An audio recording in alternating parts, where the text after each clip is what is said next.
Rise up, everybody. There you go, Miss Christy. I was looking for you. How you doing? I had to do a quick kickball change. Okay. Well, you in there, girl. You in there. We're waiting on Miss Pam, but that's all right. We're going to have her going on. But good evening, everybody. Good evening. How is everybody doing this evening? I see Pam in there, too. Okay, great. So, Pam, everybody's in here. Let me get her up in here, too. Who jumped off? Okay. There we go. Pam, are you with us now? Wait. Yep. All right. Good evening, everybody. Good evening. I think I hear a little echo in the background, but that's okay. This is your girl, Ms Maggie T, and we are the Lady Birds of AFN. How is everybody? How y'all doing today? Doing good. Doing good. Excited. Wonderful. Yes. Ready to go because this is going to be one of the anticipated shows of the day, and I know we don't normally have everybody on at the same time, but I expected it because of a special surprise in a moment. But let's go ahead and introduce who we are. Right next to me, introduce yourself. Hi, everyone. My name is Bree. I am from the little AUG, Augusta, Georgia. I'm glad to be with you all tonight. All right. And right next to Miss Bree, who we got? I am better known as Auntie Pam from good old Columbus, Georgia. Hello, welcome to our show. Welcome, Miss Pam. And underneath Miss Pam, who we got with us? You know, it's your girl, Whitney J from the A, ready to slay. And if you see this jersey, you know what's going down today. She's already geared up and ready to go. And right next to Miss Whitney from the A, ready to slay. Who we got? It's Christy from Mississippi. So I'm so happy and excited to be here tonight. Okay, I'm glad you was able to make it. I was like, oh, come on. We need everybody in the house tonight. And who's right next to Miss Christy? She's all the way in someplace else that's not Atlanta. What's going on? Introduce yourself. What's good, everybody? It's your girl, Stina B, your favorite comedian's niece. And guess what? We got a good one, y'all. What's happening today, huh? What's going on? But while we getting this ready, in case you guys don't know, like I said, once again, we are the Lady Birds of AFN. And if you don't know who we are part of the Atlanta Falcons Nation channel. If you're here for the first time, please hit that subscribe button. Show us some love, some red and black in the chat. This is a panel of all women. Every last one of us are knowledgeable about football. We love our Falcons. We're diehard fanatics. And guess what? We wanted to put a panel together of women talking football. You can't beat that for real. So, and we're continuing to grow and everything as the season has begun. I'm excited about this, y'all. Yes. And what we can start the season off right with the special guests. Okay. Can't get no better than that. So let's go ahead and give a shout out to the fans in the chat. Because I know y'all have been in here since early. Let's see the beginning. Let's see. Starting off with Silk Legacy. He says, "What's up, Queen? Lady Birds is in the house. Let Superman and NFL rise up." You give me a whole paragraph, Silk. Now I gotta breathe to read your Rise up, you yeek. Get some. Tony Hall, how you doing? What's going on? ATL Leo, hey ladies. Good evening, Derek Hughes. How you doing?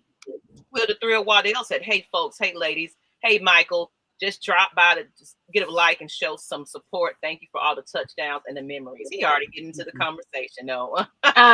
Will.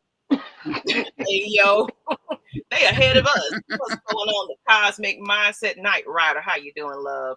Hey, ladies. We can't get to everybody because we got to get into this conversation. But Sonia, whoop, whoop, whoop. How you doing? The home team, get off your what? Get off your Cecil because all right. I'm not going to be look. Spelling errors. Lord have mercy. Y'all just too hype up in here. What's going on? This is my twin sis right here. She's also a football sports fanatic as well.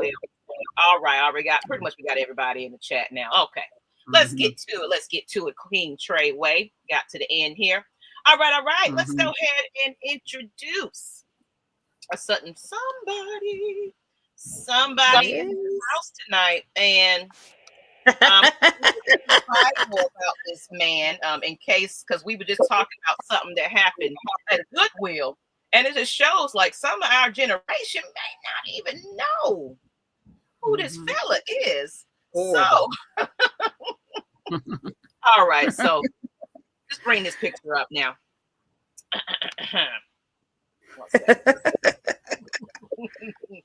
Michael, and we need to find out about Ryder. You know, from what I heard, he don't even like the name. I could be wrong. There's people just didn't like the name, but I'm gonna ask him. But former Atlanta Falcons quarterback, two-time Pro Bowler, franchise rushing touchdown leader, and one of the most dominant backs in team.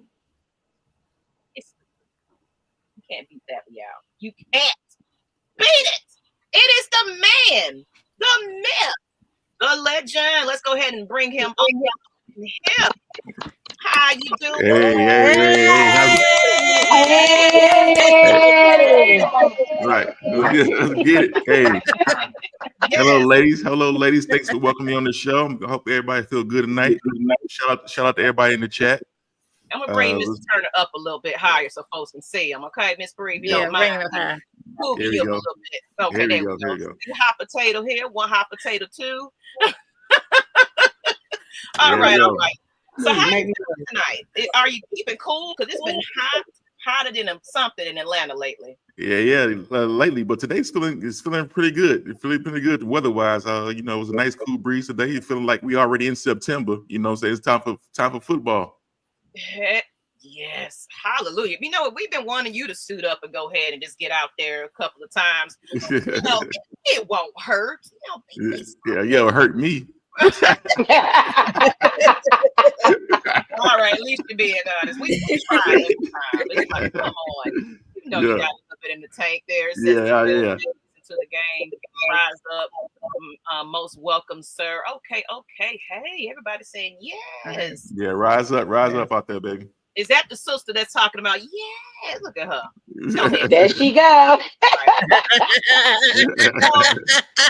I want to go ahead and get into the conversation, and because we're excited to have you here, I wanted to talk about. We just gave a beautiful bio about your career, just a little brief one here, but of course you had a incredible career, being remembered along legends like Dunn, Duckett, and Anderson. Looking back, how does it feel to have made that type of impact? And do you feel like you made that type of impact? Because to us, you a legend. Right. I did, because everybody still recognized me in the streets, and they appreciate me for coming to the team and appreciate everything I've done for the team. So that was my mission. Coming behind Warwick Dunn, that was a lot of pressure, and me being a backup with LT is like, who is this guy? Now everybody in Atlanta knew who I was. So I'm pretty sure when I first signed a deal to Atlanta, it was like, why are we spending this money on this running back, this backup running back that hasn't really proven himself in the league? And who is this guy? Does he have the talent? Does he have the skills to take us to the next level? And I Bleav I lived up to my contract and their expectations. Well, the Falcons they're still kind of doing that. Just taking a look at diamonds in the rough, taking a chance sometimes. So I guess they was like, you know what? I've seen something here. Let's go ahead and give this guy a shot. And we're happy that, the Falcons decided to take a chance on you, because it made history. It definitely made history. So do you feel that with being Atlanta Falcons, basically, was that your best history right there? Or do you feel like have anything else memorable in your career other than being like signed to the Falcons? Anything memorable for you that kind of sticks out? One of your best moments? The best moments was putting together winning seasons. The Falcons at that time, we wasn't putting together back-to-back winning seasons and being a legit Super Bowl contenders year in and year out. And I think when I came here, that was the first couple of years that we felt like, all right, now we can get to the playoffs, but we can make a deep run in the playoffs. And that's totally different than just being satisfied with just making the playoffs. Yeah, I absolutely agree. I mean, I know some of our panel on different parts of the Atlanta Falcons Nation. Some of them's like, we want to make it. It's like, no, I want to like be contenders enough to just get in there. So I definitely understand that playoff run here. And we have another question for you, Ms. Bleav. If you want to go ahead and get into this one right here, just kind of get a little bit more deeper into your career here. Yes, I just wanted to tell you quickly. I give you your flowers. And with you being a part of the Falcons during your time with the Falcons, I really wasn't a fan of football at all. And I became a fan and became more knowledgeable on Sundays, of course, when my dad used to be yelling in the living room watching football. And you were a big reason why we, as my dad came close to, learning the sport and just becoming a fan of the Falcons. So I wanted to thank you. But I wanted to ask you, do you think the value of the running back has changed over the years? And how do you think your game would translate in today's NFL?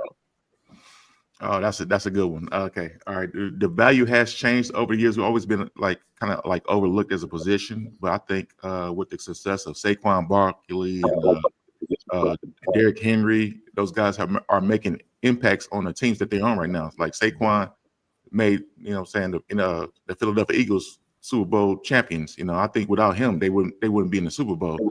And I think other teams are starting to follow that lead. Like, a running back is coming back. It's like the resurgence of the position. Like, we do need a solid running back to do more than just run the football. It's more about catching out the backfield and not only when you're out there, just making impactful plays. You got to make explosive plays out there. You got to be a threat to the defense. And I think we got some special guys in the NFL right now that's bringing that running back position back like it used to be. And I appreciate those guys that's carrying on that torch. And my game is just NFL. I don't know. I mean, because everything is so spread out now. And back then, I used to have a fullback. Fullback's not in the game no more. Shout out to Obi Mahaley, one of my co-hosts, and for Bleav in Falcons. We'll get to that later. And having a true fullback in the NFL is non-existent right now. And so the game has changed. I would just have to adjust my game to where it is now. I had a little taste of it my last couple of years in the NFL, especially my last year.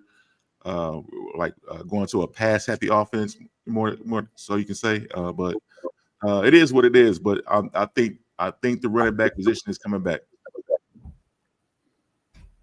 Glad, which I'm glad and happy to see that because I love the running game. I love just to see, for me, that's just seeing you guys run like that and just get in the end zone, doing your dance. Because of course, we always telling the Falcons run the ball. Okay, and we have two good ones right now on our team, two great ones on our team right now. Yes. That's very talented right now that we should be using a whole lot more.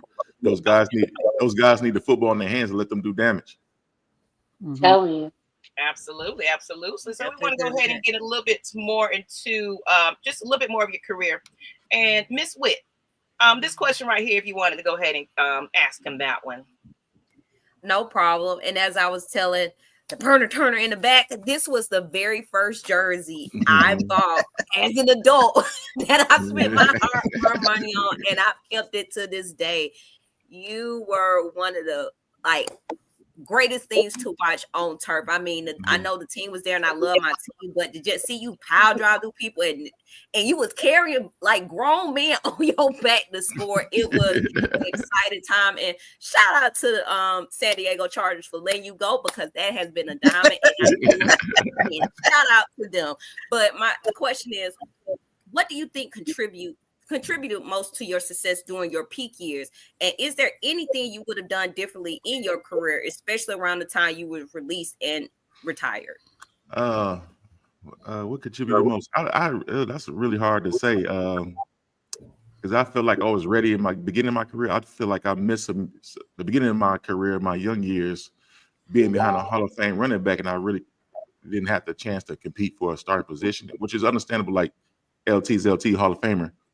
And I felt like I was just, stuck behind a rock in a hard place, just being hidden. And I was just trying to find ways to be recognized around the NFL. So, nothing I could have done differently beginning of my career. I mean, I was labeled. I went to a small school, so maybe I didn't have as much hype coming into the NFL as other running backs have that got drafted before me.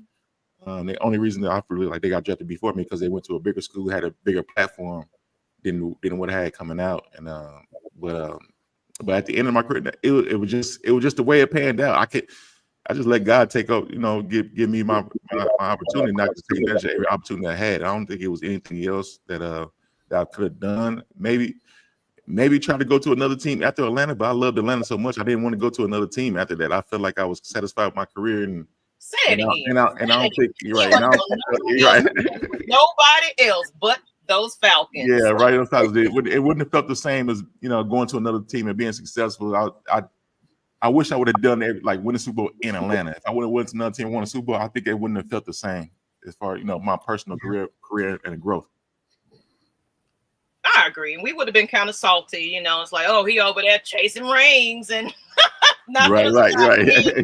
That's the ring chasing thing. I ain't want to be, go outside being a backup. If I was going to be like a missing piece to another team, I don't know. I just felt I was satisfied with my career. There was nothing else to prove. I was ended up with franchise records in Atlanta and scoring touchdowns and rushing for another team wouldn't have meant the same to everybody.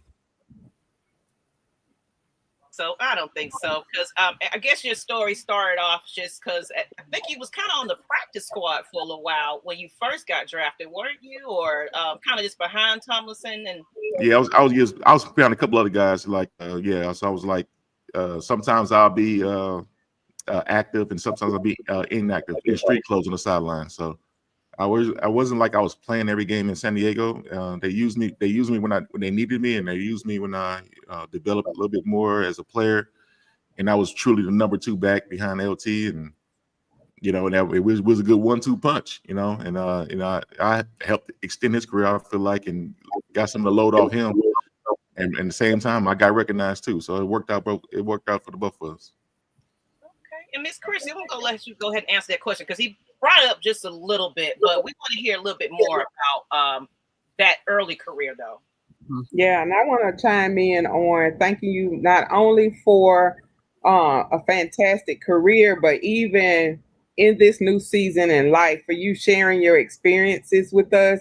Because oftentimes as fans, we often don't know what it's like and we make assumptions. So thank you so much for always not only sharing the hard times, but the positive aspects with fans. So I really do appreciate that. But my question is, what was it like sharing, playing with someone like LaDainian Tomlinson in San Diego, and who also made big impacts in your career?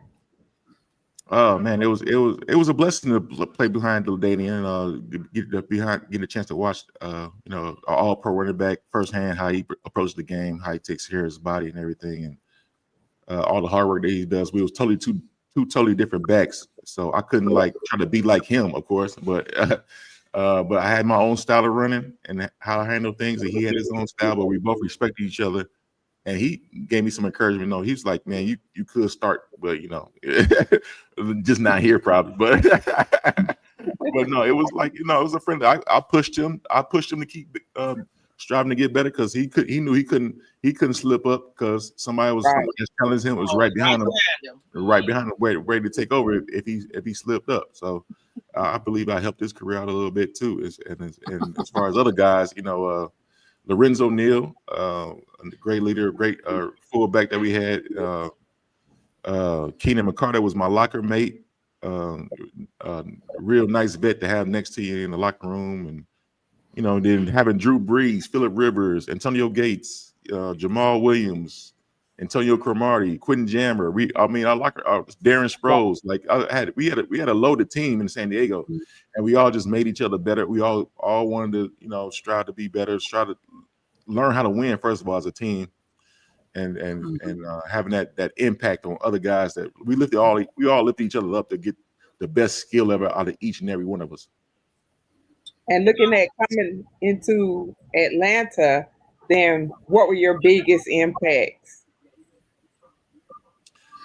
Oh man, just proving my worth. I mean, I knew coming in it was gonna be they let me know for the gate we're gonna be a running team. We're gonna depend on you. You're gonna carry the load till we let Matt Ryan develop and become the MVP quarterback he ended up being later on in his career. So Right. I had that experience because we had, Phillip Rivers was my draft mate, and we had to do the same thing with him. That's how LT became league MVP, because we relied heavy on running the football and not putting all the pressure on Phillip to take over for Drew Brees, and he ended up being MVP. We had some great seasons in San Diego, and I brought that winning tradition over here in Atlanta, because I wasn't used to losing, and we was used to deep playoff runs year in and year out in San Diego, and I want to do the same thing in Atlanta.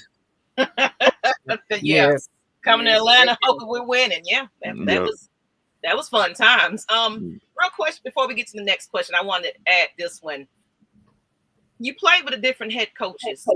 Who you felt was probably one of the best that you could? Can you say that? Oh, okay. I can say, our rest in peace to Marty Schottenheimer. He was the best coach I ever had in my life. He was very impactful on my career, and a lot of guys will say the same thing.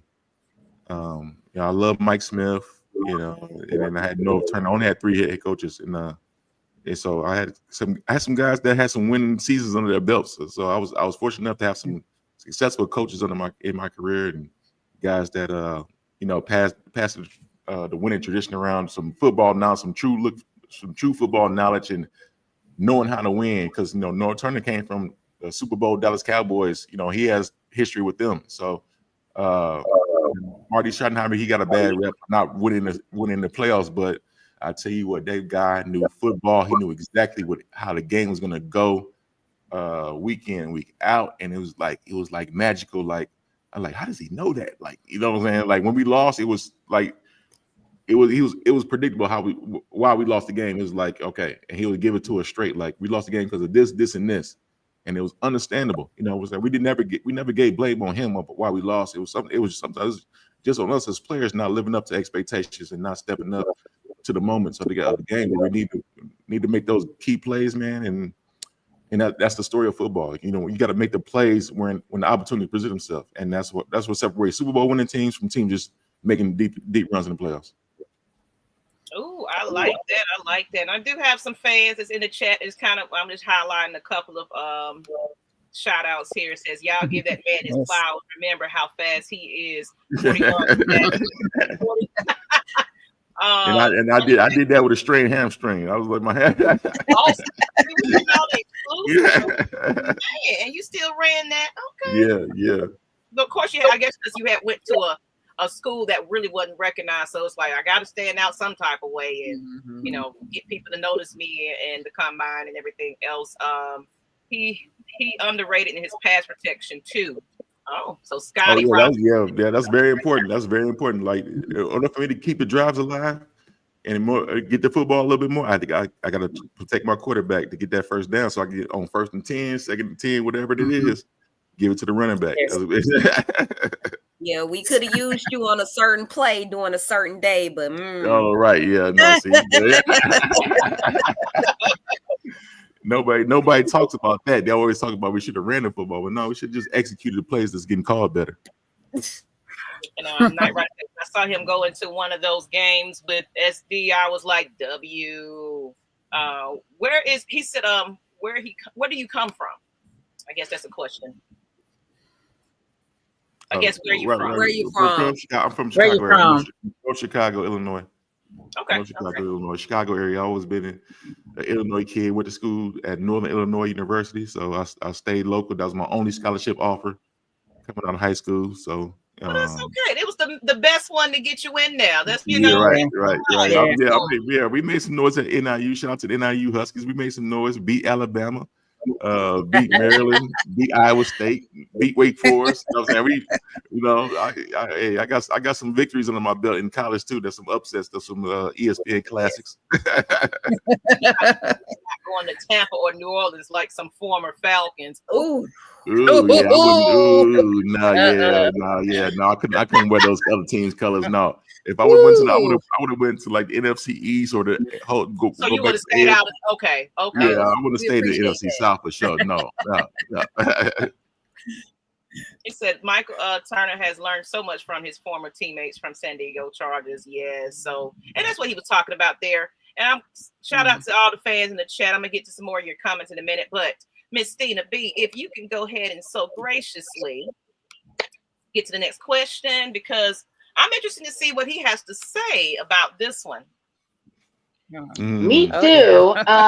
But I definitely have to give you your flowers. I know everybody's nickname for you was quote unquote the burner. My nickname for you was Trey Trey because it was Trey Trey all day. Shout out my little sister. I know she watching, geeking out. But yes, girl, it was Trey Trey all day. Super excited that I got to meet you, and I'm just super excited for this opportunity to ask you these questions. So, shout out to you, man. You a legend in the game for it. I'm just really grateful in this moment right now, as a fan first, for sure. So since we're talking about backs, are there any current backs like Bijan or Tyler who remind you of you? Well, I would start with Tyler. Tyler's more like me than Bijan, you know, and I know he's got to be patient now. Now he's playing behind Bijan and got to wait his turn and get his little moments here and there whenever he can, because you know Bijan's a talented running back. Other teams running, I was always like Nick Chubb. I think he was a little more my style. Man, who else? I don't know. Yeah, just Nick Chubb, Tyler Algier. It's kind of hard. Running backs, everybody's so different, you know. Like y'all just think we play the same position, but all our styles are different. We like artists, you know. It just want to know how you like your picture painted. That's true. That's so true. Y'all both have the shoulders. That's why. Y'all get them through with them shoulders. That's why you and Tyler. I like any power backs and hard running. That's what I like. You know, like I'm saying, Tyler Algier is one of my guys. I love to see him play. I just want to see him get more opportunities out there because I know he's chomping at the bit to have the football in his hand because he had a successful rookie year. He had 1,000 yards his rookie year, and all of a sudden you drop a running back behind you the next year. It's like, it's not like he's not doing his job well. It was just too much of a talent on the board. Give the ball to Tyler. That's what they keep saying. Just give the ball to Tyler. And he's been in a lot of trade talks, but he's still hanging in here because we got the roster been put up, and of course we already do. For the stars, we already do that part of things. But I mean, chat, if y'all feel, help him out. Put in the chat who you guys feel like he someone's coming up right now that kind of fits his shoes and things like that as far as the running backs in the league right now. It doesn't have to be Atlanta Falcon. It can be any team right now that you feel that match. Yeah, he mentioned Sproles, and Sproles definitely he gives Sproles too in the shoulders a little bit, and he fast. So. That's a throwback for y'all if y'all true football fans. It's down here. Let's see. I got a quick one for you, Maggie, real quick. Right. I know we talk about having you being behind LT, and it's always the dual back system. For the second backs, like in Tyler's position, he's a great running back. I love to see him run, but he is behind Bijan. Do you think that sometimes take a hit to some running backs to have to share the load and they want to be out front? And like, how can that be for like some players coming up to know that doing the two-back system, you'll get your shine, or to share and not kind of get down and say like, oh, somebody is better than me. They just may have a little extra little oomph more so. Right. I say never lose confidence in yourself. Don't view that person as necessarily better than you, just in a better situation than you. But you always keep your head on your shoulders, do whatever you got to take when your time comes. And when your name gets called, you got to be ready. I think it's more pressure on the backup running back to be ready than the starters, because starters get a chance to warm up and get a couple of carries here and there, get the rhythm of the game. And sometimes the backup guys just come in and just go in there and just make impact right away and just like do his thing off top without even warm up or anything like that. So it's kind of hard. I know from experience, kind of hard just jump in the game and all of a sudden just break long runs or be an impactful player. But I think today's game is these guys are more used to that. Like my generation was the end of the power, the workhorse running back, and we moving on to this two-back system. Everybody had to get used to it, but I think these guys are more equipped these days of being used to having multi backs in the backfield, multi-talented backs in the backfield that does different things for the team. And everybody knows their role and play a part, and just do the best you can and keep your head up. Don't get discouraged of the situation you're in. Just make the most out of it. That was a good question. And before we let Ms. Pam ask her question, I just kind of want to ask you, because I said it earlier in the bio, there was some rumors going around, because I follow all the former players, even if like you're still playing. Mm-hmm. But there was, I guess, I don't know if you had an interview or something happened where it was like you didn't even care for the name burner. Was that? Am I right about that? Yeah, because it started off in college, and I was started making some noise in college and everything. I was getting long touchdown runs. I used to return kicks and everything, take them to the house. My first time getting a kickoff return, I took it to the house. So it was a Reddit out there that was like, the burner, and it just took off. And that was when I first saying, I was like, who is this Ryder saying the burner, Michael the Burner? Like, I didn't give myself that name. Like, where did you get it from? And I hated it. But the campus and the students at NIU and our media people at NIU just took that and just ran with it, and it grew. We had all of a sudden we had these flaming hats that was getting sold around and passed out at games and stuff, turning the burner t-shirts, and it was really pumping me for the Heisman. So it just took off, and I had no choice but to say, all right, I guess my name is the burner, because everybody was just calling me that. And now I'm signing autographs with the burner in the middle of it, you know what I'm saying? So it just took off. I hated that at first, but sometimes a nickname, it just happens organically, and people just run with it, and people love it, and they make that your name. Sometimes you don't choose your nickname, the fans choose your nickname for you. And sometimes, and that's kind of a way it could be, because sometimes it can be a little cocky in this too. It's like, well, call me but it's easier. Right. You can't be cocky if you that damn good. But when your fans, like, we got Matty Ice, and we got these nicknames that come up with a lot of these players, Jet, and things like that. It just takes on a different type of prideness, because it's like your fans love you, that they're going to nickname you based off your play style, not just because of your name. It's like, no, because you're good at it. So let's give him, he's the burner. So it could have been worse, but when you get a nickname that's favorable, you're doing something right. I take it as me doing something right, instead of I can have another nickname when they calling me trash or something, like street clothes or something, like the burner, and just like it can work both ways, and I'm glad I'm on the good side of things. All right, Miss Witt, I want you to go. Miss Pam. You want to go ahead and ask this question, because we want to hear a little bit about it, because me, Miss Pam, and Christy, Miss Stina B, we had the pleasure of coming to your watch party for the Cowboys and Falcons game at Twin Peaks and Buckhead. Miss Pam, you want to ask this question? Yes. How did the podcast Velvet in Falcons start, and what made you want to cover the Falcons? Well, I was asked to come on a podcast, the Bleav in Falcons podcast, and it was started. It's been going on for a couple of years, but I just started last year with the organization, with the network, and it's going well. It's growing fast. We got a partnership with FanDuel now, so you might see those on the FanDuel network on TV. Showing a couple of our episodes here and there. And I was just asked to come on by Old Mahaley, my fullback here in Atlanta, and he's been in the media for a while. And I had media experience with the Falcons too.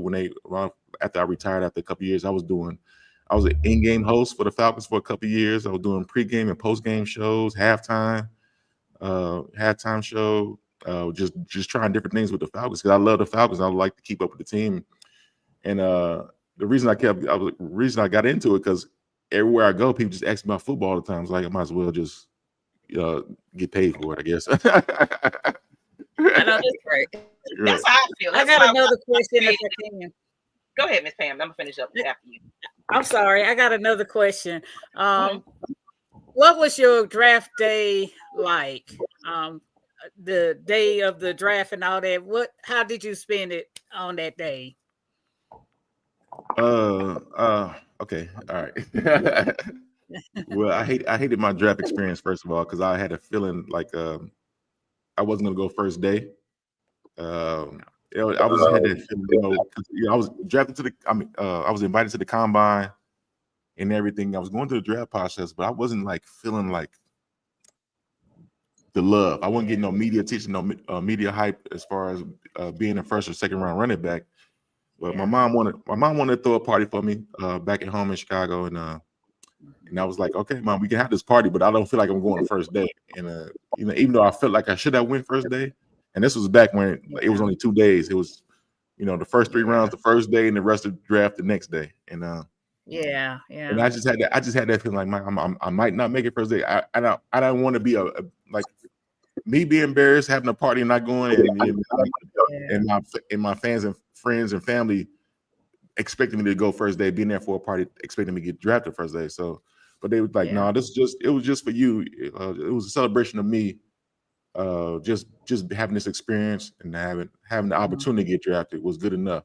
And so I went like, okay, and I ended up not getting drafted the first day. And I was like, okay, I had that feeling, but then the second day came around, and that fourth went by, then the fifth round came, and I was still getting caught. I was like, then I was getting nervous, like, am I getting drafted? And then San Diego finally called me.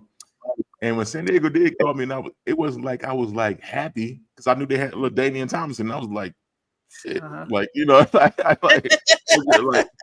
y'all don't need me. Y'all got one of the all-time greats already. Why y'all picking me? You know what I'm saying? But it ended up being a blessing in disguise, and I got a chance to sit back and learn, and be with a great coach with Marty Schottenheimer, having that experience with him, and just being around some great teammates in San Diego, meet some great teammates that I'm still friends with today, still talk to them to this day.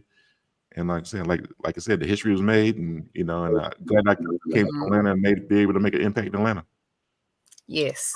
Someone asked about that draft. It said, is there a running back that went before you that made you say, really? Him? Because you were sitting there waiting, and remember that really all of them, really all of them. Like I felt like I was really,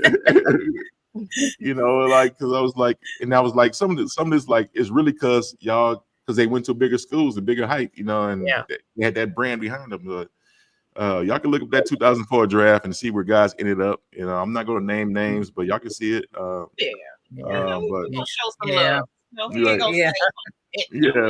But all of those, I was like, oh my God, him, like, because all of them ended up not being the fits, and like maybe me and only Steven Jackson really had an extended career at running back. So everybody else probably was just like a flash in the pan. Well, my thing is, sometimes hidden gems are kind of in the later rounds anyway. True. Let's just kind of look at the history of some of these first rounders, that especially the one that got the extra hype, and some of them didn't pan out to be what you expected them to be. Right.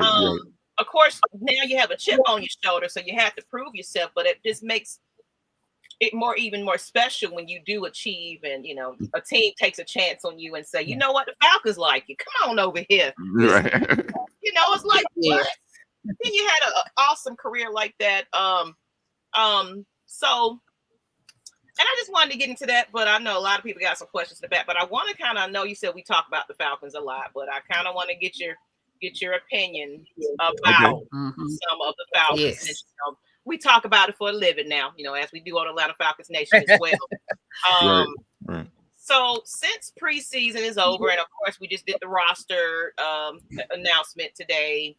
I don't know if you had a chance to kind of look at it and everything else. Yeah. What are your expectations of this team kind of moving forward? Well, it's been a long time since we made the playoffs, and I've been kind of fell victim of kind of like, this is our year to finally make it back to the playoffs, and but we have some disappointing seasons. I can't say it hasn't been, but we never really had a quarterback since Matt Ryan, and I think we finally got us one, Michael Penix, and I want him to emerge. I want him to emerge and be that guy. Yes. But I also don't want to put too much pressure on him, expect him to go out there and have a magical season, and totally have it all on him to depend on our success or not. But because we got some weapons around him, man, that's great weapons. I just want to see this team gel. I want to wait and sit back and see how this team gel together, and then move forward. Because it's time for us to get the NFC Championship, NFC South back. You know what I'm saying? First of all, take over the division, Yes. But you know, but we almost had it. We almost had it 2 times, but it just seemed like we was like, we got it. Then Then we are. Then we have right. You know, it's always something each year, right? It's always something that doesn't go our way. But I think Raheem Morris and everybody is taking a cautious approach to the preseason, not playing the starters, and so I haven't seen anything other than the little practices, but that's practice. But I want to see a little bit of taste of preseason to get the fans hyped, give us a little taste, get us a little excited going into the season. But he's holding all his cards, man. Hiding all his cards, man. So I haven't seen anything yet. So hopefully, we got Tampa week 1. It's gonna be a tough matchup week 1, and we beat them twice last year, and to beat them twice again this year is gonna be really tough. And I know they're chomping at the bit to get some revenge on us. And they got a great quarterback with Baker Mayfield too. So it's all about having the best quarterback right within your division that gonna give you the best chance to win. And I want to see Michael Penix be better than Baker Mayfield this year. You know, and that'll tell us a lot about this season. That'll tell us a lot about this season, and that really we got to have the best quarterback to win this division. You know, and because that's always going to give you a chance to win the division and make the playoffs. The reason Tampa's winning and having that. Because we gave it to them basically. You gave it to them. You know, we was able to beat them in the regular season, but they kept getting better and we got worse. So I want to see us have some consistency this year, week in and week out. We need a better defense, better pass rush.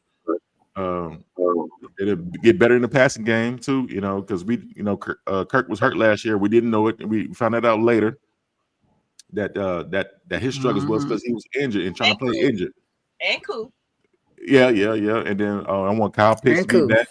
Yeah, Cool's important too. Like, so Cool got to be healthy too, because he got to make those 40, 50 yarders for us. Sometimes we're not going to get it all the way down to the inside of red zone and hit the field goals. Sometimes it's going to be some long ones, and we need you to be accurate on that. So everything has to come together, and we got the tools to put everything together to be successful this year.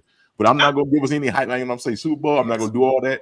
I'm going to see the team look first, and I'm going to go week by week. I'll learn my lesson week by week. Speaking of week by week, the fans, some were mixed in uproar about the starters not really getting any time of play time in the preseason. Now, being a former athlete, let me ask you this: does that really make a difference? You're being a starter and you're not really getting any type of reps in the preseason game, but guess the way the Falcons got it set up is they're doing 11-11s. They're doing a lot in practice to where they still are getting some type of practice in, especially when they brought in the Dolphins. Do you feel like that makes an impact when the starters don't play? Well, I think having the joint practices do make up for not being as physical in the preseason and not playing your starters in the actual games. I do think that's kind of make up for it, but practice speed is different than preseason speed, regular season speed, than playoff speed. So, like, I just like us to get tuned up a little bit. Being in practice a little bit, okay, that's fine. But I would like to get us a little rhythm of what it's like going through a pregame ritual with your teammates warming up, and because each team is different. We don't have the same team every year. Every team you line up with each year is different. It's a different team every year. Yeah, it might be some same players, but players get older. Players probably in different positions that they haven't been in before, and I just like to get that little lather going before the regular season starts. Because other teams are doing it, why not us? Yeah. Well, and yes, I think I did kind of want to see just a couple of just a little bit. Just a little bit. No, I'm not saying play much, play a lot, but not to play at all. That's a big change for me. I'm from the old school where we played, and that when we had 4 preseason games, that third preseason game was really a dry run into the regular season. We really played the whole half and then come out second half, coming out that locker room, get the feel of that, get that tune up. That was a real true tune up into the regular season. I liked it. I benefited from it, so I know what it feels like to go through that process. I'm not just somebody that's coming off the couch saying, wait, I see the benefit of playing preseason games. Now, everybody say, oh, we get to the first week healthy. Yeah, are you at the being healthy is different than being ready. Yeah. You know what I'm saying? And that's my point right there. I can respect that because I actually yelled at somebody last week. I'm gonna use yell because that's a little understatement of what I actually did. But and what QB1 basically said, like in college, what they was going for spring game, you do practice and you going straight into like your first game. But I understand what you mean by that. But I just know that a lot of players are concerned because we've seen a few players drop and get injured in the preseason. I know we just recently Caleb McGarry, he got hurt in practice and now he's gone for the season. So I can see why they've been holding out. But I also like hearing from an actual player, like hearing that those different speeds and being ready and prepared and in that game mode, I can respect that. So I ain't gonna fully apologize to the young man for last week. Y'all, I understand. Well, yeah, and another reason why I'm shocked because the first game is a division game, so it's really important that we start off fast. You know, so like that's really you gotta look at your schedule too. And last year we was playing Pittsburgh right out the gate.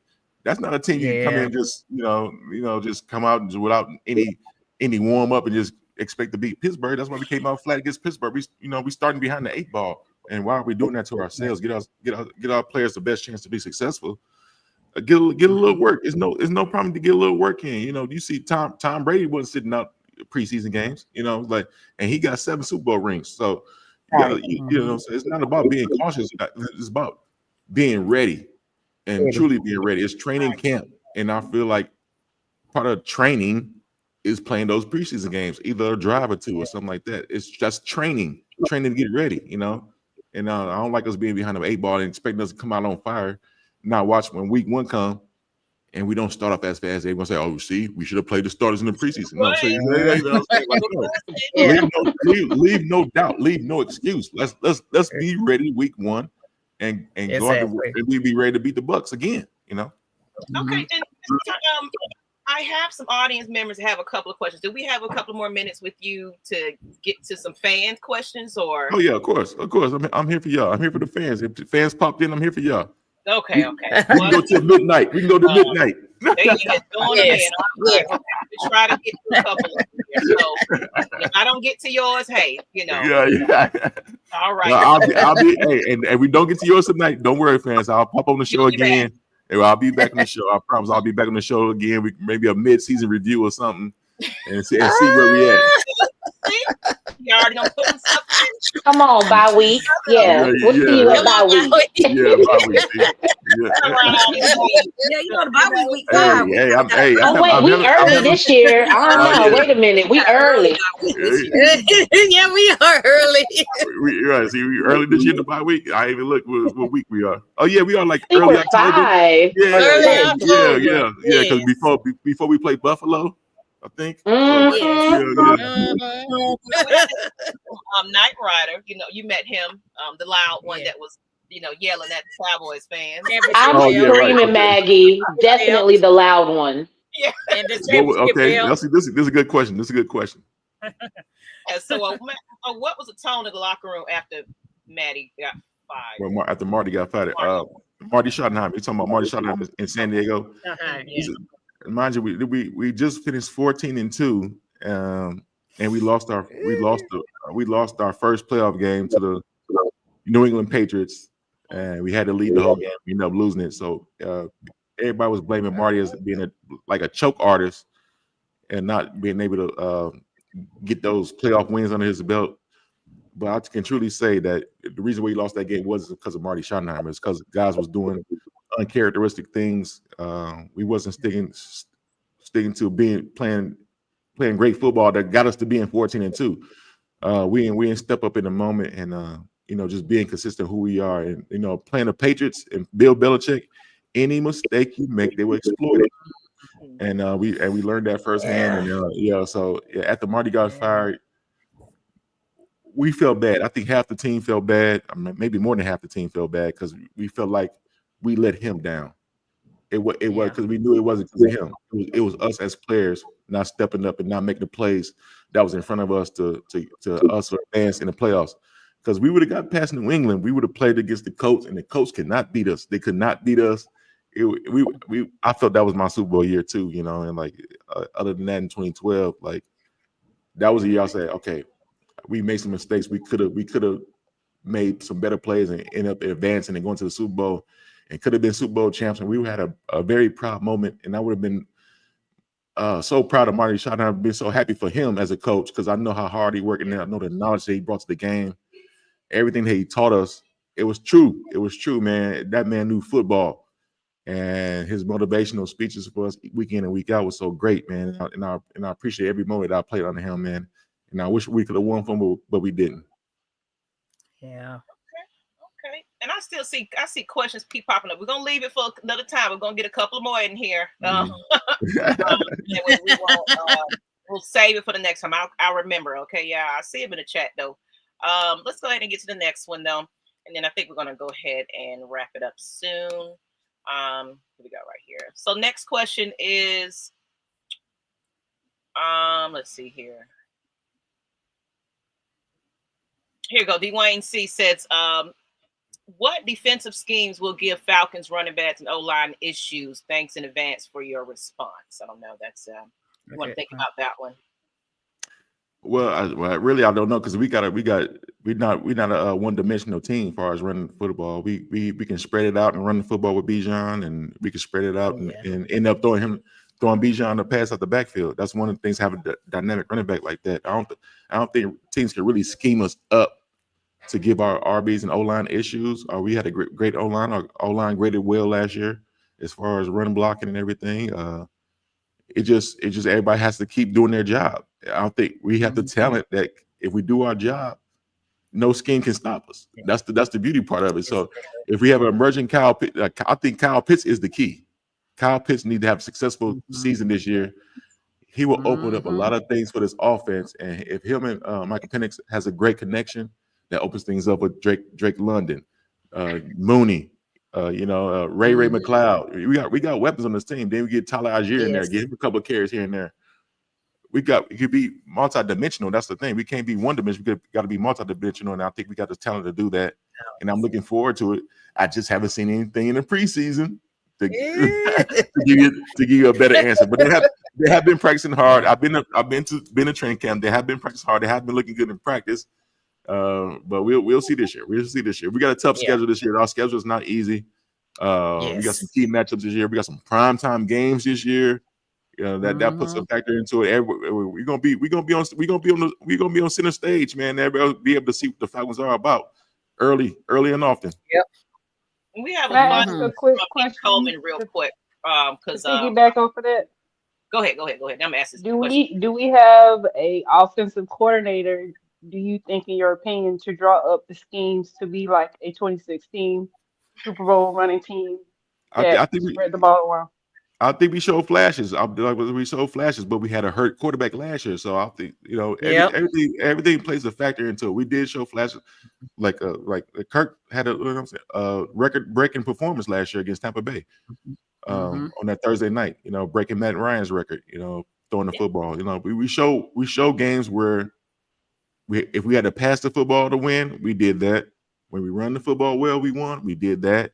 It was just, defensively, sometimes defensively didn't show up. Couldn't get the quarterback sacks, couldn't make those key stops.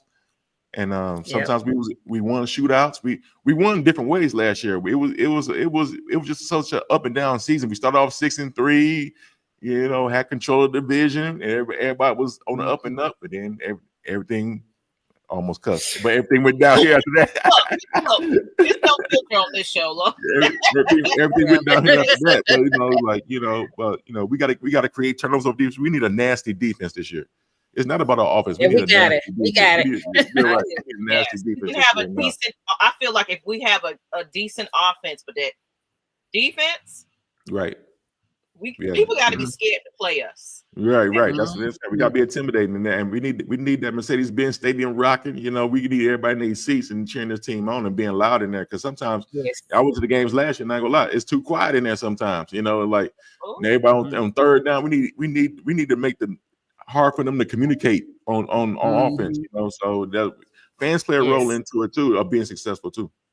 Absolutely. And this one from Coleman, I wanted to get to because Whit brought it to my attention.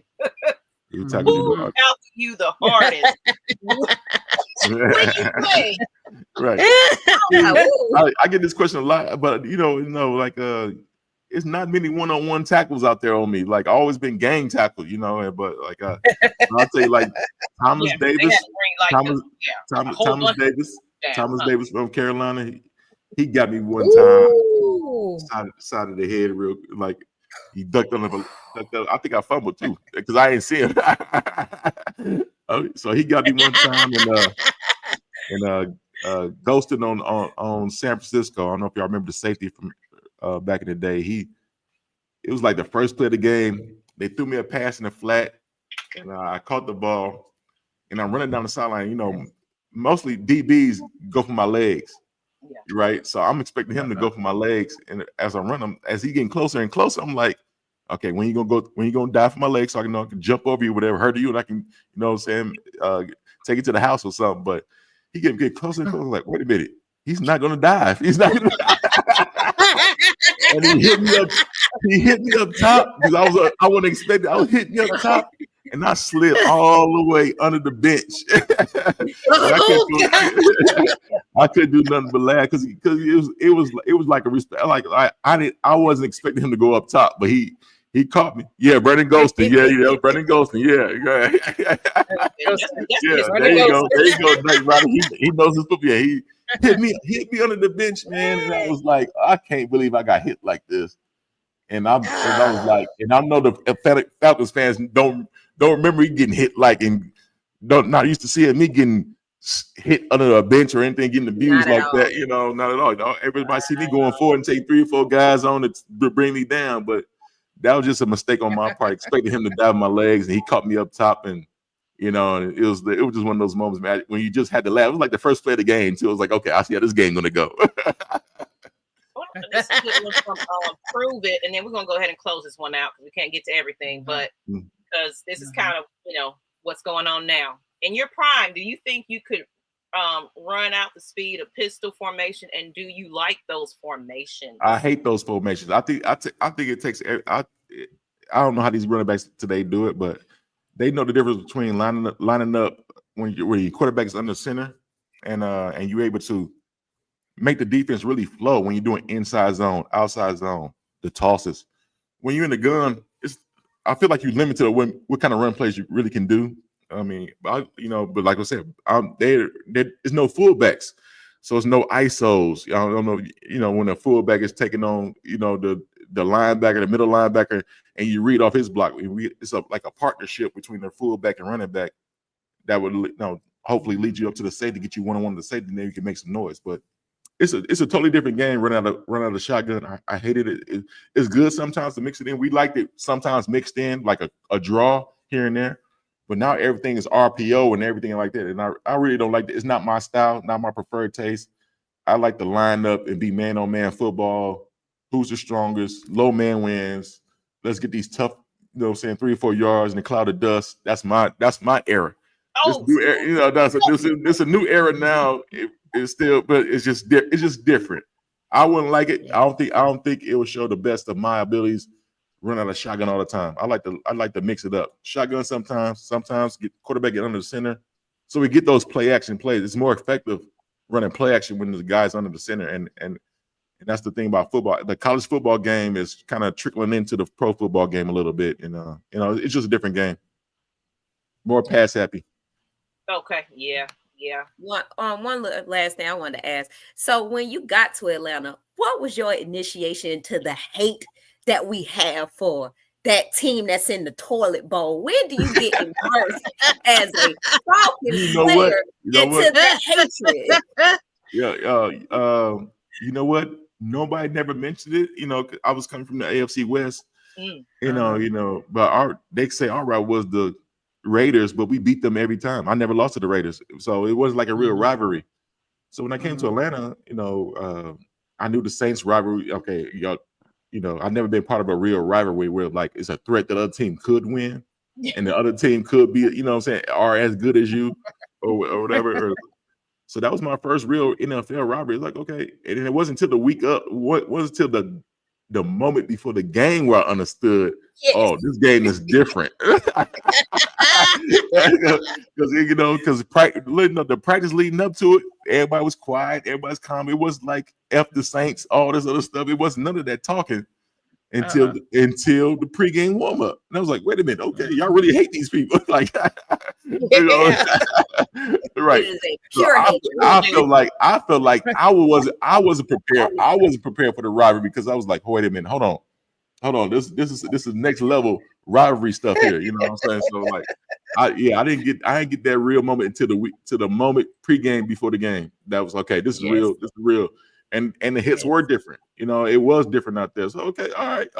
I like this. I like this type of party. You know, right? This is real football. Yes. This is real football right here. This is real rivalry right here. You know what I'm saying? Yes. And we had some great moments. We went, you know what I'm saying, back and forth on the wins and losses. Sometimes we won on the road, sometimes they won on the road. You know, we could never sweep them. They couldn't sweep us. I think they swept us one time because me and Matt wasn't playing during that. We both was hurt one year. Yeah. You know, so but other than that, you know, it was fun. And you know what? And that's my favorite place to play, in New Orleans.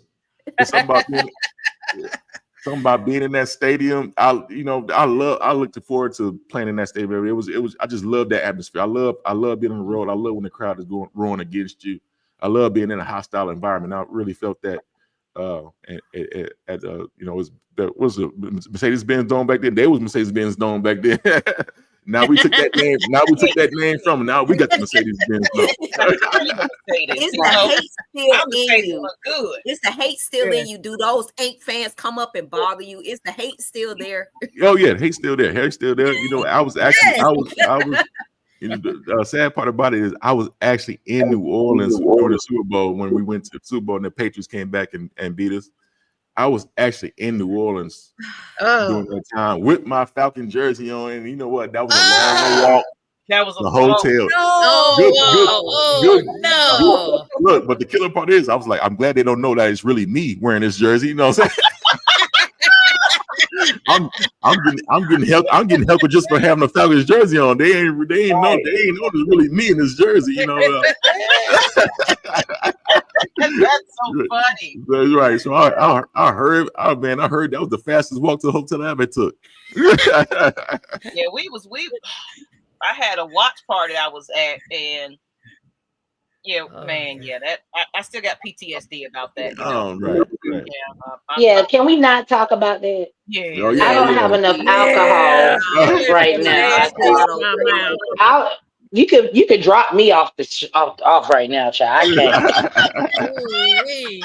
Yeah. Well, this is for everybody in the chat, and then if you can answer this one too, but then we're gonna go ahead and let you give your promo, what's next for you. But do you have any top 3 running backs of all time for you? And then anybody in the chat, if y'all want to put them, who you guys feel are the top 3? I'll be interested to see what you got to say. My top 3 is like the guys who I like watching growing up. It was I watched film on Jim Brown. I love Earl Campbell. Earl Campbell's my guy. That's I love Earl Campbell. And Roger Craig. I love Roger Craig. I used to love all running backs. Mike Allstott. He said Mike Allstott. Okay. Just different guys, you know, and there's so many guys out there, but yeah, Jim Brown, Earl Campbell for sure. Then I got Walter Payton.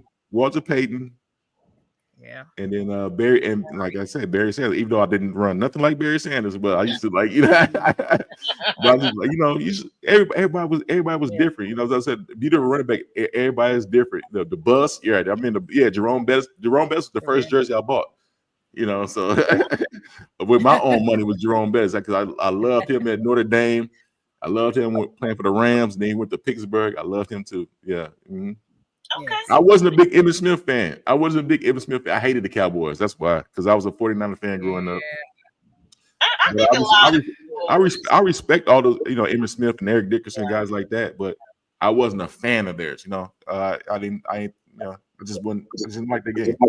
I like Roger Craig, Ricky Waters. Yeah. You know, different guys. Campbell was the dude, man. Yeah. They even love watching Natron Means sometimes. You know, it's just different guys, man. Just like you know, different guys. You know, running backs. You know, some running backs had a hot year. You never hear from again. You know, but you know, it is what it is. But I love those guys. Going up to Chicago, we had a great chance of a great tradition of running backs in Chicago too. So after Walter Payton, they still carried a great tradition of running backs, and to this day they still got it. We got one. They got one right now too. That's going to be pretty good. Okay, and I want to thank you again. I know everybody else gave their flowers, but I definitely want to say the best for last. I do appreciate, because one thing I love about our former Falcons players, our legends, because to us, this is an honor for us to have you actually answer my messages, and decided, I'll come on the show. It's a big honor to me, because you could have been anywhere in the world. Yeah, I could. Yeah, well, I'm here with y'all, and no, thank you. Hey, it's an honor for y'all to even ask me to be on the show. So that means, because like I said, I played over 10 years ago, and I still get asked to get some interviews here and there. It's a blessing. That means that's our era, though. That's every last person. Well, Pam is the 70s, but most of everybody around this kind of was like, this is when it was the peak of our love for football. So to us, we grew up with you. We watched everything. And also because your name was brought up. Of course, I wanted to. I didn't know how to reach out to you. But believe it or not, John Abraham, me and him have a wonderful relationship as far as it was a time when I was going through some mental health things. And for some reason, I think I saw that John Abraham had his story online, I think on Facebook, about some challenges he was going through. He got into the hospital and things like that. So I got into his inbox. It was just like telling my story about what I was going through. And despite of whatever he was sharing, everything else, he shared a beautiful story that he just like, I'd rather me tell my story to help other people that I'm going through this, because, football players that get hit and, CTE and things like that happens. A lot of people kind of just don't think about the players after they play football. It's like, what happens now once you're outside the game of football? So that's why we like to bring our former players on, because it's like, you know what are you doing now? What were your challenges then? And how have you overcome that? Because your story of, coming in, it's like, oh, I don't think I was good enough. They drafted me this, but then you came out to be an amazing player and still out here. You could be going through some challenges. We don't know what's going on behind the scenes, but just having that relationship with players like that just was open to me to answer my emails and messages, and was like, you know what? Here's a scripture.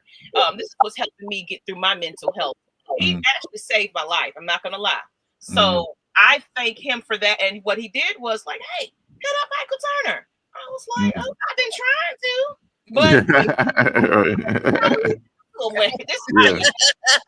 but shout out to John, man. It wasn't, me and John. I love John Abraham, man. Good guy, man. Great guy, great teammate to have.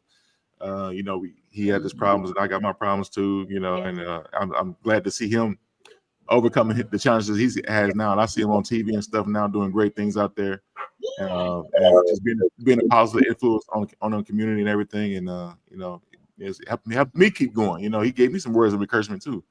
So you never know what we go through, man. Going through this football stuff, it is a grind, and it's a lot of pressure, and a lot of family stuff that we deal with that people probably don't see. But absolutely, it's fans like y'all that keep us going. And that's why we do it. Just like exactly, we want to give you some flowers now. So and you're more than welcome to come here, because it's so many people in my chat. I'm a mental health certified coach. Actually, I took it on because my daughter, she suffers from schizophrenia. I deal with my own mental health issues and as well. So just hearing an athlete go, because we don't look at the human side of a player. We be in their inboxes. If you don't play this game, you're not good enough. We're gonna fantasy. Fantasy, right? Fantasy stuff. Right. You're a real person behind fantasy message. Jersey. So thank you for just being here and telling us. Yeah, thank you. And I seen the shout out to Marshall Falk out there. Yeah, Marshall Falk. I love Marshall Falk too. Watching another running back that was out there doing this thing. Yeah. All right, so then we're gonna let you go ahead and have the rest of your evening, and definitely Yes. come back. Hit me up when anytime. Of course, I know you Yes. guys got your show. What day do you air? Normally, is it? Yeah. Let us know. Well, So we can- it varies. It varies depending on because we go off the season. We do pregame show, and then we're gonna do a post game show. But we got these primetime games, so it's not gonna be as a consistent time on when stuff's gonna get released. We gotta watch the games, go through at night. The primetime games. We normally like the 1 o'clock game, and then we can talk about it right after and then release it. But since we're gonna be prime time, they expect a lot of things out of the Falcons, that throws up the little schedule a little bit. So just like and subscribe on Bleav in Falcons, then the Bleav Network. We're on all major platforms. Just search us. We're gonna pop up and get the alerts going. And hopefully we get a more consistent time where I can tell you consistently we're gonna be on. And hopefully we got this partnership with FanDuel. Sometimes we're gonna be on TV too. So we're looking forward to it. It's gonna be an exciting year. Hopefully we got some great things to talk about. I hope so, and we definitely will be bringing. That's right. You got your business, your partner in crime coming on next week. Okay, all right, cool. That's great. That's great. Oh, hey, Larry, he's a handful. He's a handful. Oh yeah, you're right. That's okay. That's okay. We love it. But thank you again. And of course, we'll be reaching out, and you have a great evening. Ladies, have a great evening too. Love y'all too. Love everybody in the chat. Shout out to everybody in the chat. Appreciate the love. Appreciate the questions. We'll do this again. All right. Good night. Good night. Good night. Right. All right, ladies. Oh. Yay! Hey. Another great interview. It was a great interview, and I'm glad that we was able to get to just, and like I like to tell them, somebody, I feel like the Falcons they now are starting to honor these players and bring them back and show them some love. But I felt that our former players have always been slept on. You might have a couple of players that they kind of, we know some of the names that are still dealing with the organization like that. But it's like, what about the rest of them? Get them out there. Talk to these players. Yeah. We need some coaches. We need some veterans. We got a lot of players that have been amazing with this franchise, and that guy being one of them.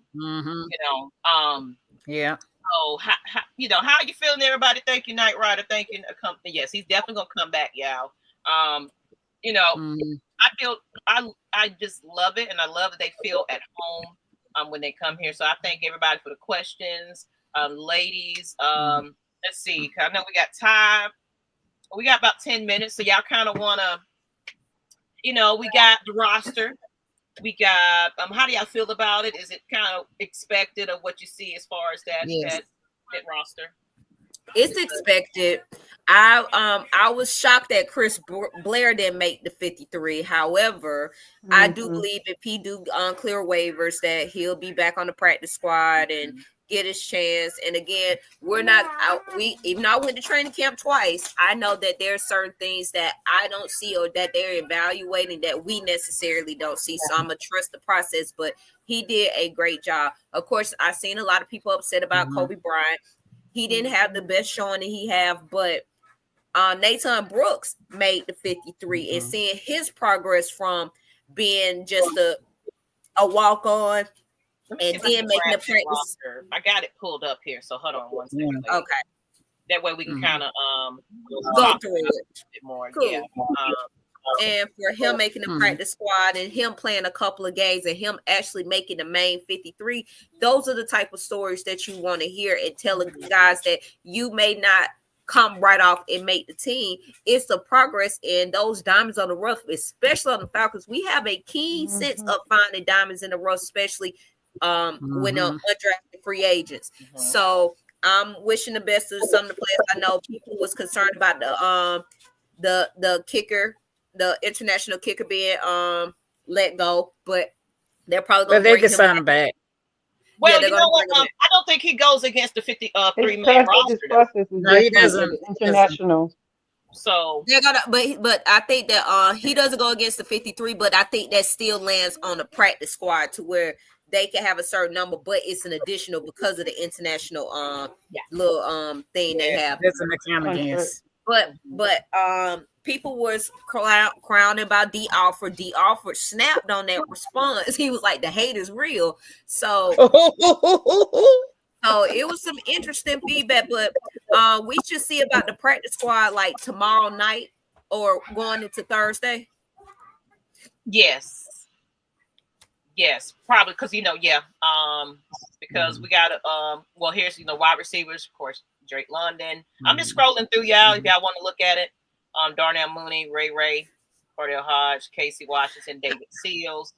And it's funny that if y'all go back and watch the Regulators, they kind of went through who Coach and them felt were going to be on this offensive plan. So it's kind of. I got something to say about that. Go ahead. Oh, I'm sorry. One of the players that they said wasn't going to make the roster was Bleav Franks. They sure did, Miss Pam. Miss Pam, they sure did. I'm backing you up. He a hell of a special team. That he is going to make this roster. Everybody said, why did they bring him back? It's a reason why they bring him back, because he's a good blocker and he's a good special team player. When the game last year in Carolina, when I went to watch Carolina versus Atlanta, they brought him back for a reason. And in Atlanta player, I think it was Avery Williams made a catch or somebody. But he laid a bow on that person. I mean, a hit. Knocked his ass on. Ooh. Yes. And so it's a reason why they bring certain players back. And congratulations to him on making the team Franks from here on. Woohoo! Yes. Hashtag. So woohoo at the end though.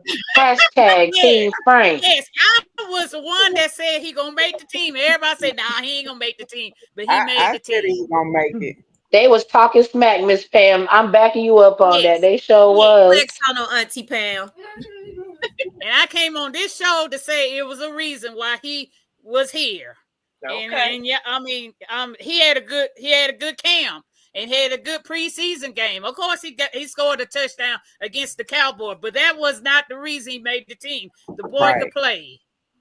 He has experience with our team, and he has quarterback experience too. So, I mean, it's multifaceted, but he has more comebacks than a cat with 9 lives. Maggie, you gotta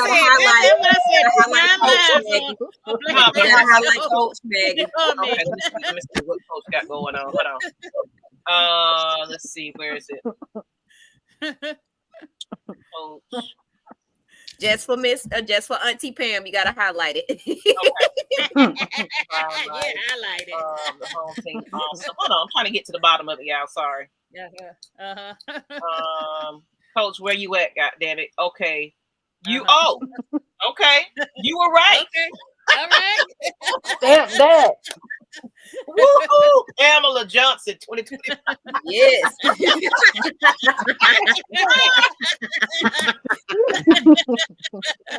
maybe Ms. Pam should be passionate about her decisions and folks. And I do. I be passionate about a player, and they keep fussing. Well, why he's here? It's the reason he's here. He here to fight for the right to be on the team, and kudos to him. Because Auntie Pam says so. And we got, of course, the offensive line. I said so. The typical Jack Nelson, Javon Gwen, and Kyle Hinton. Then we got a defensive line. Brandon Doyle is Onyemata. I'm excited about this. I can't wait to see I'm hoping. I'm looking for that defense to come out fighting. Yes. Of course, some people was like, they putting a lot of trust into the youngest. I'm like, you should put Of a lot of course, trust that you should. What you think? Yeah. The younger the Start them up young. Mm-hmm. Yeah. They're mature. Yes. James Pierce Jr. I'm happy to see Braylon made it. I'm happy to see last year. Leonard Floyd, of course, we know. Arnold Ebiketie. Inside linebackers, Caden Ellis, Diablo, Bertrand, and Josh Woods. Yeah. Mm-hmm. Now, of course, cornerbacks, AJ, Mike Hughes, Billy Bowman, Clark Phillips, D. Alford. They said And Kirk Dion, not going nowhere, y'all. Kirk They Cousins said- not going nowhere. They said what Mike did Ford. they said what does D Alfred have on the team for him to keep getting picked? Leave that man alone. Leave that He man got them more than them 9 lives. That's what he got. Right. Right. Mr. Bates for the safeties, Xavier Watts, DeMarco. I like Helen. that. alone. Yeah, I like that. him. I I've like seen him that. a lot. Yes. Yeah, I did like to see him there. Of course, yeah. we got Yes. Young Wei Koo, Bradley Pinion, and we figure out what they're gonna do with Lenny Legg. I think they're gonna bring him back. I think he gonna come back. I Yeah. think he's gonna be on the That press. too. I think they'll put him in situations for those longer field goals. I think they'll put him in. I don't think they He will need to put be Koo in a developed situation. more. So he has potential. Decent stick. So Mr. Man is still here. Kurt Cuzzo. He ain't going nowhere. It's a reason he didn't waive that no trade clause. This right If here. he wanted to, he could have waived that no trade clause. Nick Nack's coming back practice squad wise. I believe Dante Manning is gonna come back. I believe Kobe Bryant is gonna come back. I definitely believe Chris Blair. If somebody don't pick up Chris, we definitely gonna get Chris. Yeah. Right, I'm worried about Chris Blair. That's the only one I'm worried about. So I don't worry about it. But if somebody else sees his worth and picks him up, he deserved it. He played the hell out of Yeah. So I ain't even gonna hate on that. But I am gonna say this. I think it's time for Troy to go. He's hurt. He's hurt too much. And he does have that pop. I was happy to see him, but he has that injury bug. But he's not alone. Caleb McGarry. He was shouldn't have got re-signed. Caleb McGarry shouldn't have never got an extension from 2020 to 2025. The only 2 years he was not injured was 21 and 22. He has been injured consistently, 23, 24, and 25 with that leg, knee injuries. In 23, he was out for 4 games and every single year, and now he's out for the entire season. But he got the money. I need him to. That was my question. Agents to come argue for me a salary increase. I need that. Yes, gonna shine this year too. So let's go ahead because we do have Ty coming on actually in about 5 minutes or so. Let's go ahead and close this one out because I know everybody got to get up and go to bed early. And I'll make an announcement for this next upcoming show. And I think what we'll do is take a break from special guests so we can kind of get into some football talk a little bit before we bring some more people. Maybe mid-season we'll bring a couple more folks because Keenan Corney was there and he's interested in coming on too. Yeah. So we're gonna get them mid-season though. But let's go ahead and close it out. Ms. Bree, your last thoughts and everything and how everybody can find you. Ooh, y'all can find me when y'all can find me. These children running me rampant these days. So I'll pop up when I can here and there. I'm back in school with myself too, so I'm gonna be very busy. Hopefully y'all can see me. It's in the works that I plan on going to the Washington game as of now, but that might be the only game possibly this season that y'all will see me at a game because I played this school this year. We understand. My last thoughts. I'm just worried about this O-line now with these 2 significant injuries. That's just my concern at the moment. And why did we extend a contract knowing that this was a lingering issue? And why wasn't it taken care of ahead of time if someone replaced him before this happened? Right. But I'm in a headspace. I'm glad it happened before the actual season started, so we can go ahead and find somebody because we have a very important game. It's a divisional game, so we gotta protect Phoenix. That's just my main concern as of now. All right. Good night, everyone. Enjoy the rest of your evening. Thank you, Derek. Thank you, everybody. Thank you, Bree. And Miss Witt. Let's go ahead and close it on out. Last thoughts and how to find you. Oh, y'all know your girl's on Facebook, Whitney Jenkins. Also on IG, Lord Enigma 08, and I barely be on X, so it ain't nothing. I just read the comments and then scurry away from it. But I got school coming back up, so it's gonna be busy for me. Then AK stuff is back in the roll, but I'm excited for the season. I will try to make a couple games this year. My family is we're planning on going to the Vikings game, so that's going to be an interesting new experience for me. Ooh, so, you're gonna love that. I don't like the cold, so I'm a little hesitant, but I'm all about celebrating the team. I can't wait to see the complete team once we get the practice squad together and rolling into the season. I am concerned about the O-line situation, Caleb McGarry, and with Storm Norton being out. It is some O-linemen that's out there. I know we just signed somebody. We just did somebody from Seattle, so we're waiting to see the name to come along with that to make sure he's getting through everything, the little back and forth, because his name wasn't on the 53-man roster list. But we shall see what's going on. I believe in Terry. I believe in Rob. I believe we got a good squad. We got a little hesitant, but I'm ready for week 1. I'm ready to get back to where we were with our new QB1. I'm ready to get us the division. There you go.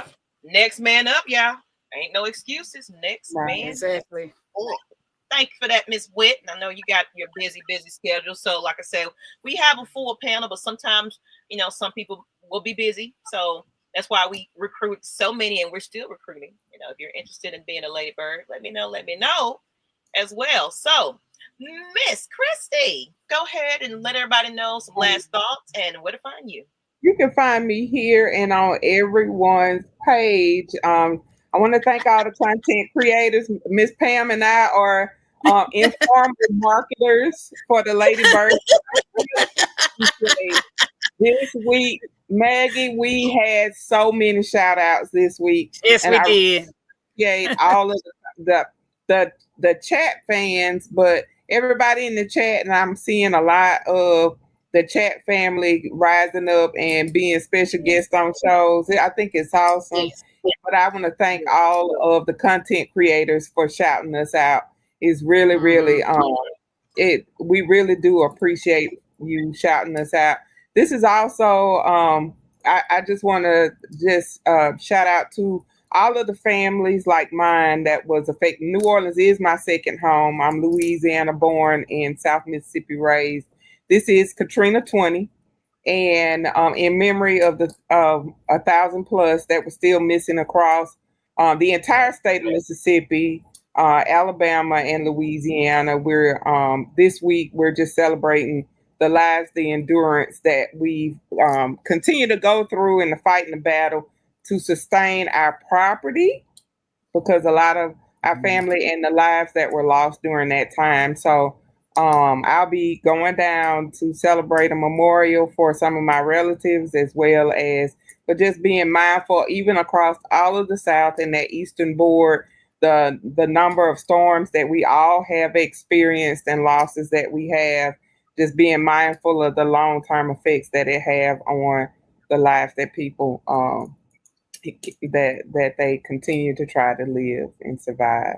So I'm grateful and I'm thankful. And I haven't even watched the it's a series. Yeah, the documentary. I have to be in the mindset to be for one, because I want to watch it and I will watch it. It's hard. And it's actually going to be even harder going back. And my ex-husband was a first responder. He was a trauma nurse.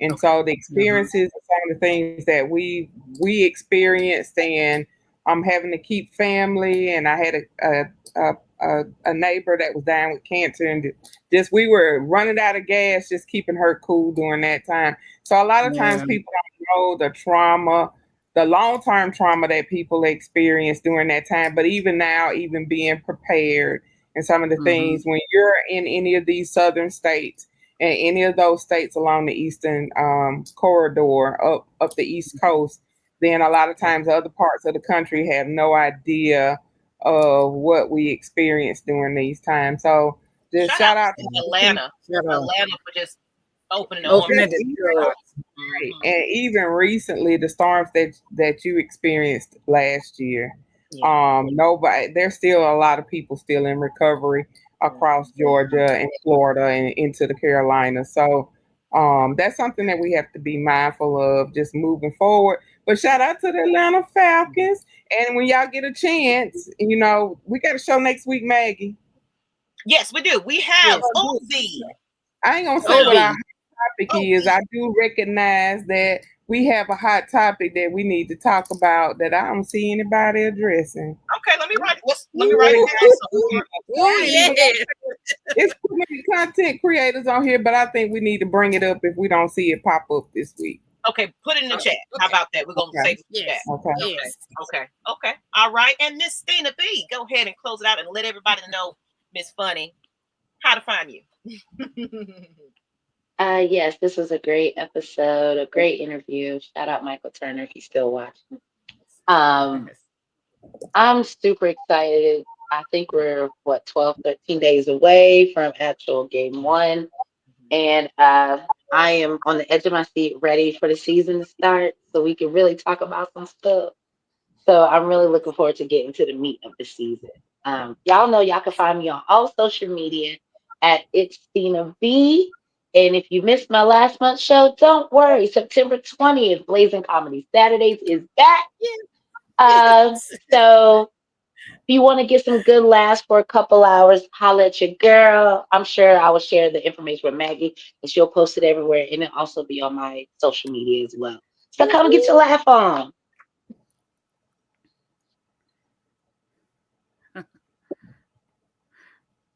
Singing. Hold on, I was singing and everything, and you didn't hear me. We ready. So yes, y'all come on out and Yes. Hilarious. I was definitely, and the guy beside me, he was the whole time. I was like, I'm funny. I mean, I'm goofy, but I was like, yeah, that's a good ass show. You got somebody doing that. So shout out to Stina just hosting that, and y'all make sure y'all in Atlanta, same location again during that time, and we'll post it and everything else. Stina put on the sultry voice. Michael, if you still watching, I plan to make the next show next month. Yeah, no, she got to come to show him so he can come on back. And Miss Pam, let's close this on out. All right. One thing, y'all go on the NFL Network, NFL website, vote for Karina Atkins, the fan of the year for the Atlanta Falcons. She's getting a lot of votes, and she needs your votes. So when y'all get a chance, go to the website, vote Karina Atkins, fan of the year. Second, I'm really excited about this team. I think the roster they have, the offensive line, the offensive line coach gonna pretty much fix that problem and put the right people in that area. Okay. And I got an upcoming trip. I'm Colorado bound to see my Georgia Tech play Colorado this Friday. I am so excited. Can't wait. Yeah. I will be posting some pictures, some videos, so stay tuned for that. I mean, you had me until you said that, Pam, but I have to go for my jackets, leather jacket, sting them. All right. All right. Sound effects tonight. I'll be back on the Falcon bandwagon after that game, okay? Okay. All right. I see the Falcons is where we draw the line. We just Falcons fans and nothing else. Okay. Let me go ahead and get my coat. Hold on. You know what, Miss Pam, Oh, don't do that. Don't you do that. You already threatened with the buzz spray now. I'm sorry, Pam. And it's going to be all nice and snug and everything else. Okay. Just had to throw that. We y'all trap game. We are your trap game. I'm a little nervous, but that's another story. Yes, AT Leo. I like my jackets. Yes, I do. With K-Style, with the yellow jackets. Yes, I am. All right. But thank you, Miss Pam. Thank you, everybody. Thank you, everybody in the chat for sharing this out. Please continue to share this out. Let everybody know that we are, the number one place to be now. We trying to get all of them on there. And guess what? The man right next to the right of me, he will be here next week, people. Yes. So y'all make it work for my ladies, because guess what? And I'm going to say this and I'm going to end it. There are other content creators that are now showing recognition, bringing on women on their podcast, and I'm honored to see that. That I wanted to be a pioneer to this and get our name heard. Women love football just as much as the men, and to see a lot of ladies just getting the courage to get out there and speak on it and do their own podcast. And we've had some amazing super fans like Karina, Lauren, and quite a few people that are just, we love our team. So, and I see D Coleman saying go Buffs. Okay. So but I just want to thank everybody that just are here to support us. Continue to support all the other content creators, because we wouldn't be here without you. So just shout out to everybody here to just show us love when we're out in the streets, and we thank you. So make sure you tune in to us next week at 8 p.m. same time, Tuesday. We're almost close to football, people. I'm excited. All right. Tell everybody that Lady Birds of AFN is hot. Okay. Because Maggie gonna put in the work to make sure we have some hot guests with these hot ladies on my panel. Okay. All right. So on that next one, of course, good night, people. Thank you, Cosmic. Thank you, everybody that tuned in. Wonderful. And we're out of this, please. Peace out. A-Town down. Rise up, everybody. After Saints, we out of here, people.